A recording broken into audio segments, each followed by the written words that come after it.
வாடி அம்மா வா. வச்சுருக்கேன் பாரு, அங்கே கம்பு வச்சுருக்கேன் பாரு, தண்ணி வச்சுருக்கேன் பாரு, சாப்பிட்டு வா. என்ன யோசிக்கிற? வச்சுருக்கேன் பாரு, கம்பு வச்சுருக்கேன் பாரு. ஐயோ, சரி சரி சரி சரி, வா வா வா வா. அதுக்கெல்லாமா பயப்படுவ? பச்சை கிளி அது. சாப்பிட்டு சாப்பிட்டு சாப்பிட்டு கடை கடான்னு சாப்பிட்டு பார்க்கலாம்.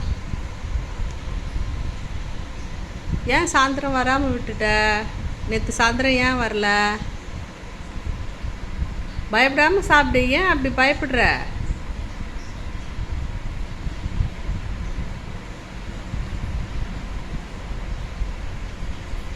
அவளுக்கு பயம், யாராச்சும் நம்ம பிடிச்சிடுவாங்க. ஏன்னா இந்த ஏரியாவில் பார்த்தீங்கன்னு வச்சுக்கோங்களேன், இந்த மாதிரி புறா, இந்த கோழி இதெல்லாம் விட்டு வச்சுருந்தா ஜனங்க வந்து இதை கூட பிடிச்சிடுறாங்க. அதனால் அது பயந்து பயந்து சாப்பிடுது. அது யாராச்சும் நம்மளை பிடிச்சி எடுத்துகிட்டு போயிடுவாங்க அப்படின்ற பயம் அதுக்கு. ராசத்தி ராசத்தி, சாப்பிடுங்க சாப்பிடுங்க, பயப்படாமல் சாப்பிடு. நான் தான் இங்கே இருக்கேன்ல, சாப்பிடு.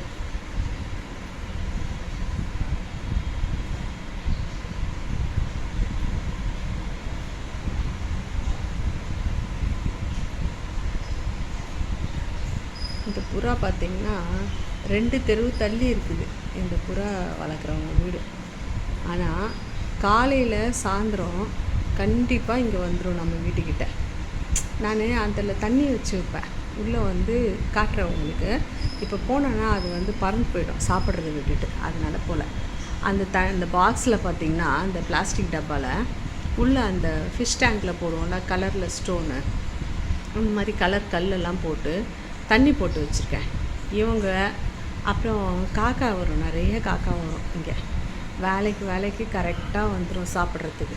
அதனால் காக்கா இவங்கெல்லாம் வராங்க அப்படின்னு சொல்லிட்டு தண்ணி வச்சுருக்கேன். நீ சாப்பிட்டு, நான் உங்ககிட்ட பேசலை, நீ சாப்பிட்டு.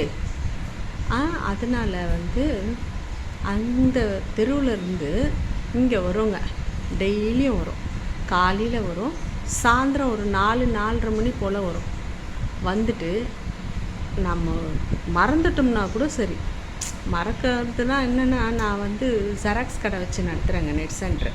அதனால் மதியம் வந்தேன்னா ஒரு சில நேரத்தில் வேலை இருந்துச்சுன்னா கிளம்பி போயிடுவேன், வைக்காமல் மறந்துட்டு போயிடுவேன். அந்த டைமில் வந்துட்டு போகும். பக்கத்து போர்ஷனில் இருக்கவங்க சொல்லுவாங்க, நீங்கள் வைக்கல, கம்பு வைக்கல, அரிசி, இந்த பச்சரிசி நொய், கம்பு இதெல்லாம் வச்சுட்டே இருப்பேன். நீ சாப்பிட்றீ ரசத்தி, சாப்பிடு சாப்பிடு சாப்பிடு. நான் ஏதோ பேசுகிறேன் அப்படின்னு சொல்லிட்டு காது கேட்கல. நான் இங்கே பேசுகிறேன்ல, அதனால நிமிந்து பார்க்குது, நம்மக்கிட்ட பேசுகிறாங்களா என்ன, யாருன்னா பக்கத்தில் இருக்காங்களான்ட்டு சுற்றி பார்க்குது. அந்த கம்பு பச்சரிசி நொய்யெல்லாம் பார்த்துக்கோங்க, அதெல்லாம் சாப்பிட்டுட்டு இந்த தண்ணி குடிச்சிட்டு கிளம்பி போகும். அதே இந்த காக்கா வரும் பார்த்துக்கோங்க, காக்காவுக்கு வந்து கரெக்டாக காலையில் மத்தியானம் கம்பல்சரி அங்கே சாப்பாடு வச்சுருவாங்க. நான் இருக்கிறது வாடகை வீடு தாங்க, இருந்தாலும் வந்து அந்த இடத்த வந்து சாப்பாடு வைக்கிறதுக்குன்னு யூஸ் பண்ணிட்டேன். ஒரு முறை ஹவுஸ் ஓனர் கூட திட்டினாங்க, என்ன இப்படி பண்ணிட்டீங்க, கருப்பாயிடுச்சுன்ட்டு. நான் போகும்போது கூட உங்களுக்கு வெள்ளை அடித்து கொடுத்துட்றேன்க்கா அப்படின்றத மாதிரி சொல்லியிருக்கேன் நான். சரிங்களா? இதெல்லாம் வந்து குழந்த மாதிரி ஏதோ நம்மளால் முடிஞ்சது அப்படின்றதுக்காக செய்வாங்க.